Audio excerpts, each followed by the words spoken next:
Hey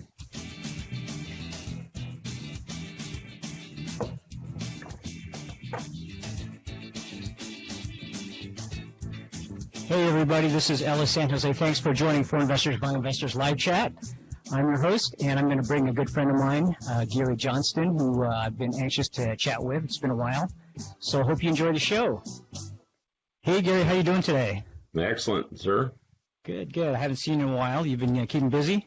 Yes, sir. How is it out there in you in Idaho? Yes, it's unseasonably warm, so that works for me. It's good. Oh, good, good, good. So I'm so happy you're on the show. I was thinking back to when I first met you.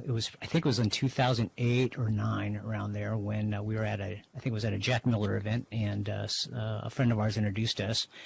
And ever since I've been connected with you and your classes, my head's just been spun around for the good, for the best, because it really taught me a lot of things. So I think what I'd like to start off with is a little bit about you. I know that you grew up in eastern Idaho or Washington, was it? Oregon. Oregon. Okay. And you started learning about investing at a young age, and then your path to retiring at the age of 38. Tell us a little bit about kind of how that happened, that progression from the awareness that you had about managing money and being smart about it. Well, as you know, I grew up in a really small community. My graduating class was of 10, 200 people, counting all the cats and dogs in the town. And but I was lucky enough to be introduced to a gentleman that moved to our community to retire. He used to be a contractor, and he retired, and it lasted about 6 months, and then he got stir crazy and had to start doing something. And so he asked me to help him, and my job was to pack boards and pack cement and whatever he needed. Right. And during that time, he really poured a lot of wisdom into my life. And so that's really the foundation, and the person that really got me started, and he really encouraged me to focus on building assets that generated cash flow.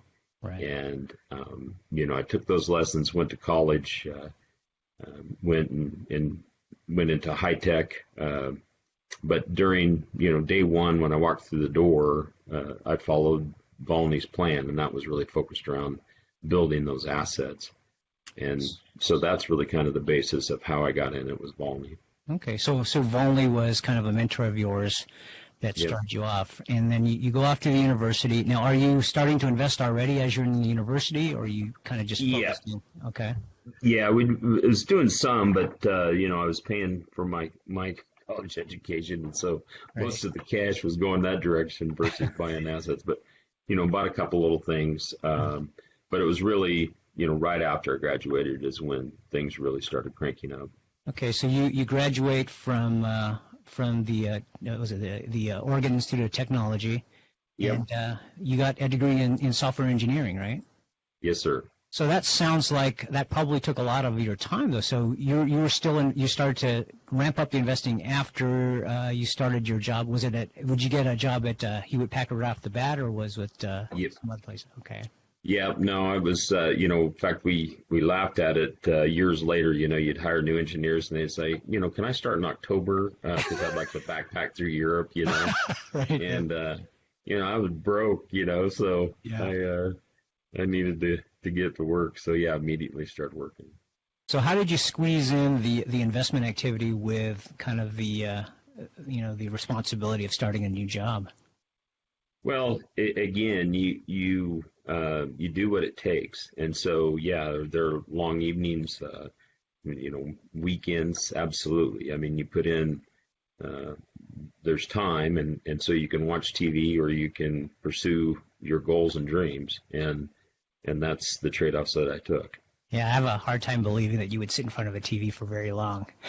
Well, college football season, I can pound the hours, I assure you. But so that's your one indulgence. Yeah. Okay. Yeah, exactly. But if you ask me, what current series on any of the comedy series on any of the national networks, I couldn't tell you. There's no. Right, right.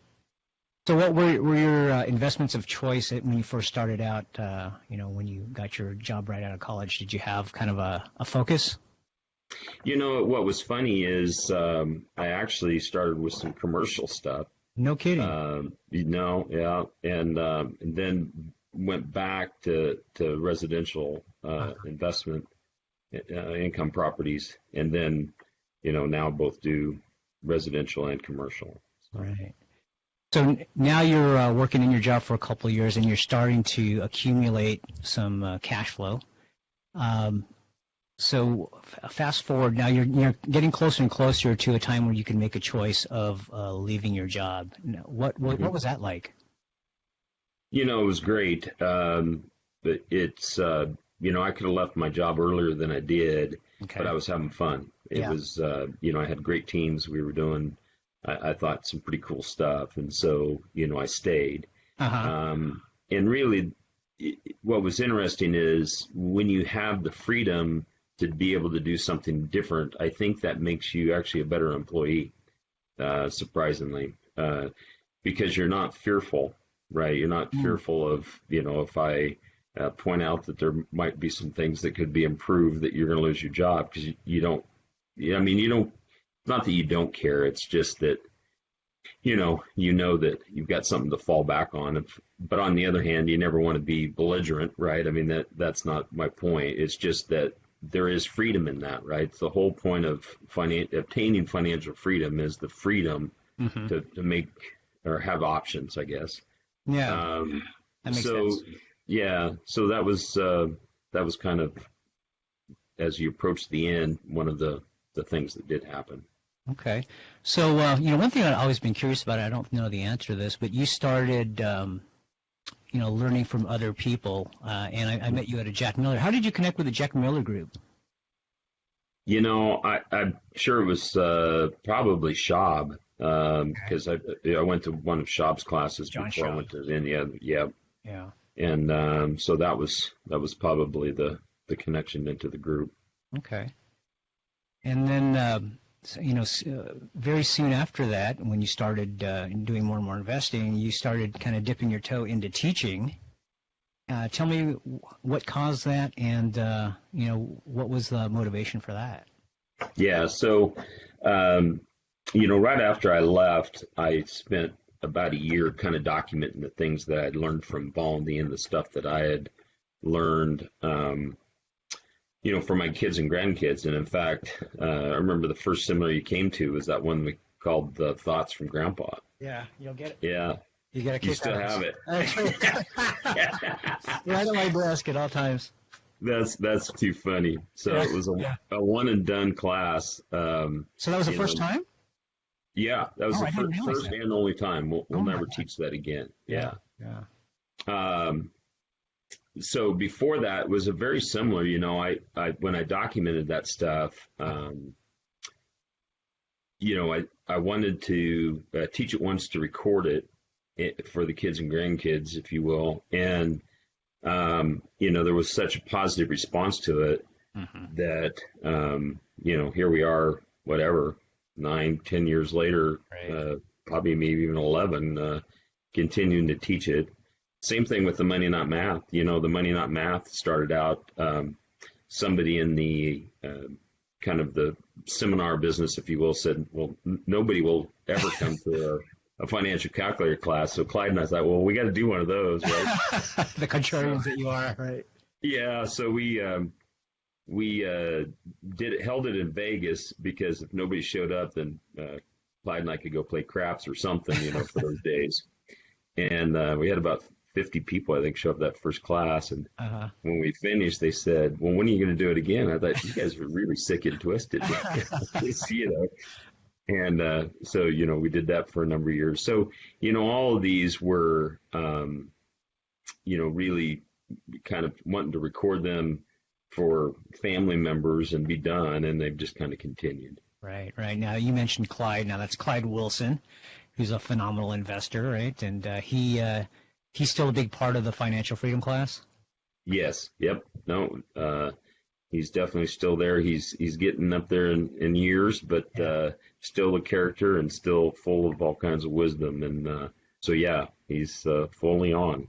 So tell us the difference. I know you've got a couple classes coming up. I see the Financial Freedom Principles class. You're teaching March 2nd through the 4th in Denver, and then May 26th through the 28th in Atlanta, and then back here in California, September 1st to the 3rd. In a nutshell, how would you describe the Financial Freedom Principles class? Well, that's funny. It's hard for me to describe it. In fact, you're probably better at it than I am, by all means. But really, what I would say is that it is the tools, strategies, and principles on how to really achieve financial freedom. Right. It's not a real estate class, but it's got a lot of real estate in it. It's not there's a lot of things that it is and isn't. The thing that I can't really describe about the class is this, that if you're a newbie and you show up, you're going to get a lot out of that class. Yes. And if you show up and you've been investing for 20 years, you're going to get something out of that class. And I can't describe, because it shouldn't be that way, right? It should be that, okay, either the beginners get something out of it or the advanced people get something out of it, for both of them at the same time to get something out of it. I don't know how that happens, but it does. Yes. And, a lot of times people read the title and they say, well, it's a beginner's class. Well, if you show up, I think you might learn something there. So. Well, definitely, I can attest to that. I've brought 3 out of my 5 family members so far. And I think I shared with you a letter that Anderson wrote about his experience. And I was just like blown away because I wasn't sure if he was too young. I think he was maybe 13 at the time or 14 at the time. But, to this day, he will, bring up things about, calculating this and then just having a deeper awareness, which is, that's why I hope to have him back there again to get more out of it. Yeah. And also my wife has been too, so that, so I got 2 more to bring, and you'll get a kick out of the younger ones once they're ready to go. Looking forward to it, dude. Yeah. So you also have something coming up in Vegas called the Masters of Real Estate. Tell us a little bit about that. Yeah, so the Masters of Real Estate class, I started it probably 5 years ago, somewhere in there. And it was really, again, a selfish thing, right? I wanted to see, so was doing some teaching with Jimmy Napier. Right. Sorry, I'll try to do the longer version. So Jimmy Napier, and there was a time that Jimmy and Peter Fortunato and John Schaub and Jack Miller all, would gather every once in a while and speak together. Uh-huh. And I thought it would be great to have all of them back on the stage again. And I advertised it as, this will be the one and only time that we do that. And it was great. Obviously, Jack had passed before we did that, so it was just the other 3 of them. Yeah. And it was a great time to have everybody together. And so then, again, had a lot of people say, hey, you need to do that again. So we missed 1 year because I kind of wondered if it hadn't run its course. But again, I got a lot of emails saying, hey, would you do it again? So nice. We did it again, have it planned again this year. And it's really just multiple speakers. And then we throw in a couple of bonus speakers to really maximize the time. And, a lot of these kind of events where there's multiple speakers, like there's just a pitch fest, right? They're just trying to pitch their products in the back of the room. Okay. And it's not that. It's high quality education. We have a panel at the end, which again, you get a lot of these old characters on the stage that have deep rooted opinions, and it gets pretty comical. And it's a good time. So it's a great educational opportunity to see lots of high quality people and cover different topics of real estate. So. Yeah, what I've always found mind-boggling about not only the financial freedom class, but also, the other, the Masters of Real Estate, is that, you're right, it's not about pitching courses. In fact, it's almost, it's like an afterthought. Oh, yeah, if you want this, it's in the back or whatever. But it's really about just a whole lot of wisdom in the room. And, Yeah, that's a pretty amazing thing because I always, get a little bit astonished when it's like the really flashy teachers out there that have these super expensive and overpriced things. Those are the ones that get the attention. But the diamonds are right in front of you with a lot of these classes that that you teach at Clyde teaches, John Schaub, et cetera. Yeah, no, I think it's it's sad. From my perspective, right, that a lot of people are out there selling these really high end, expensive courses, right. And I'm not sure how much they really learn out of them. And it also depletes a lot of capital that they could use to invest, right? So, but on the other hand, I just had a conversation, in fact, last week with a lady that had gone through one of these expensive programs, and she said, yeah, sometimes I'm embarrassed to admit it. However, it got me in the business, and she's very successful now, right? And so, right. If it gets people started, then great. But I think more often than not, it discourages people and they give up because it was such a bad experience, and now they have these high balances on their credit cards that right. They used as a negotiation technique. Call up your credit cards, get your limits raised, so then you can buy our coaching program. Yeah, that's a little bit underhanded. Yeah, no, it's tough to see that, and again, you can learn something from everyone, right. And so I'm sure there's things that you can learn from those, but I think there's a lot of high quality education out there for a lot less money. Oh, definitely, for sure. I have no problem about paying for education. That's true. But you're right. One thing I could always count on is if I see you or Clyde, I never expect to see like a Lamborghini in the background and no yacht. Yeah, exactly. No commercial glitter stuff in the background. So if people want to find out more about these classes and events, so you can go to Gary's website at garyjohnston.com. It's garyjohnston.com. With all the people that you've taught, Gary, and that have shown up in your classes, can you, something that comes to mind about maybe one of the biggest aha moments or, mistakes that they made in the past, like, oh my gosh, I've been doing it all wrong, things that have really kind of changed their mindset? Yeah, no, I think that, one of the biggest things for all of us, and that includes Clyde and I, and even you. Yes, for sure. The biggest thing is changing our thoughts and our paradigm of where we're currently at. And so that's the biggest thing, whether you're just starting out and some of the psychobabble that's getting in your way of getting going and getting started. And if you're even advanced, we get stuck in ruts. And again, I believe strongly that the wealth process starts in our thoughts. And that is the biggest thing that I see that people have to change. Because if they're not where they want to be, you got to shift the thought process first and foremost. The second one that I would say is I see a lot of people, and it kind of relates to the first one, they assume they have to flip or they have to do other things because they don't have enough money to buy assets. Well, again, it comes back to our thoughts. There's different ways of approaching these things and doing things differently to achieve what real goals you have. And so, I think those are probably two of the bigger things that I see. So really just kind of testing your beliefs to see if it's really valid or not, right? That's like a big process. Yep.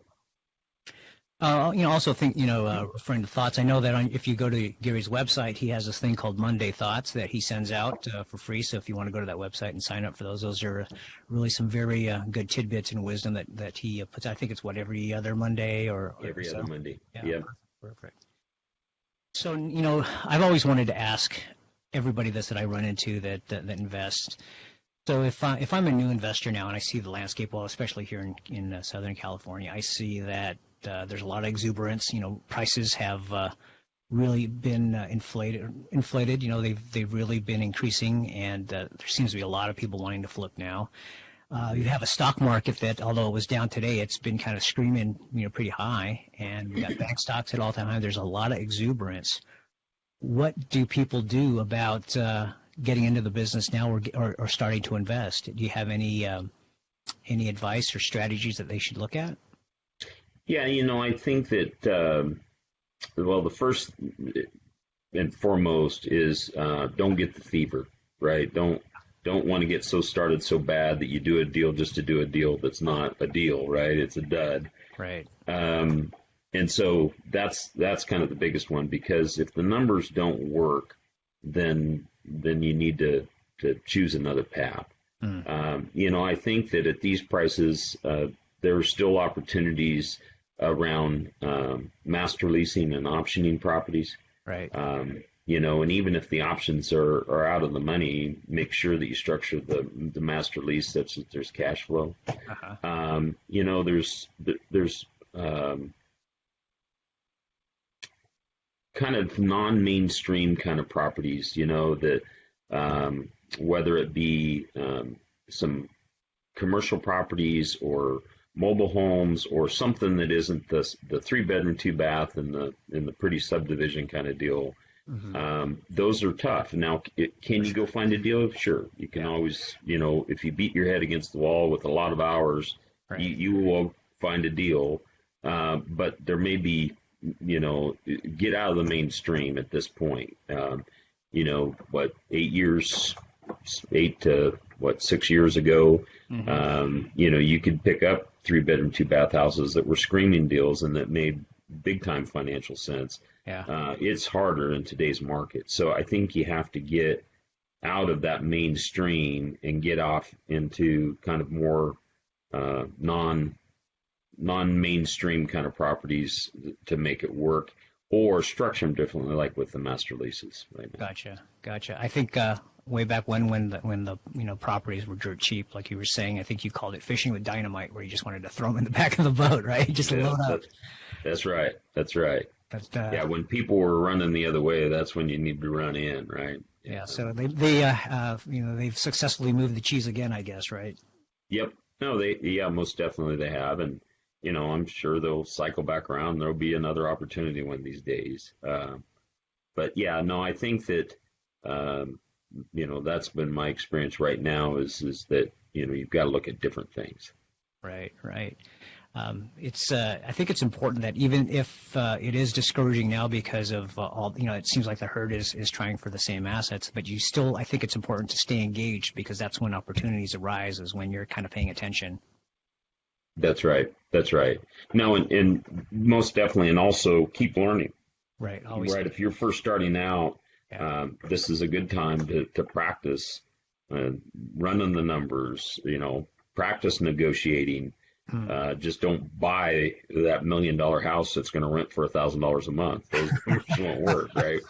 So it's fine to negotiate it. It's not fine to take it home.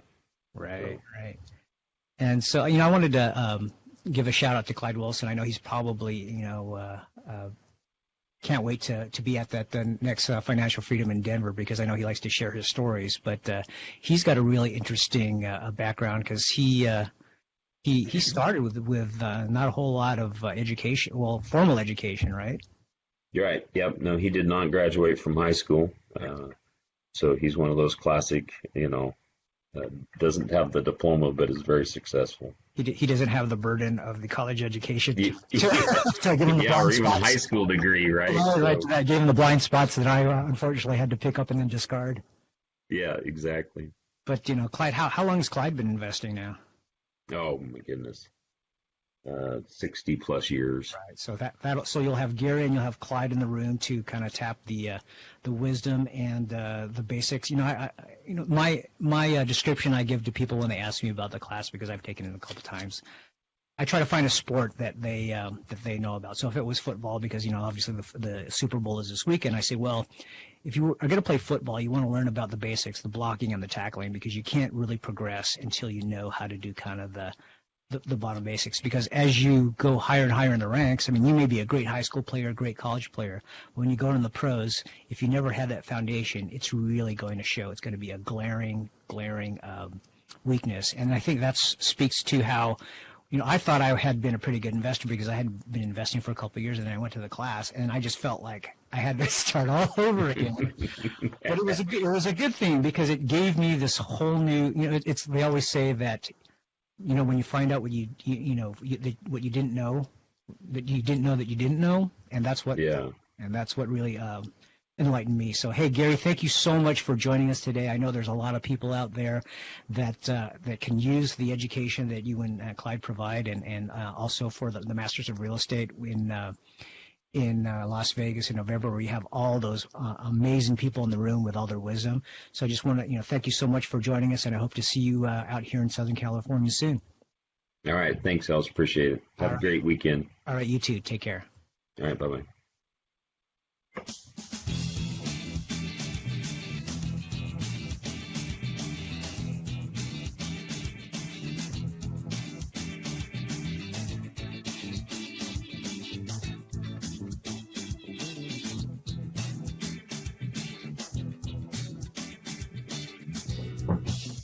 All right, we off air? About 10 more seconds.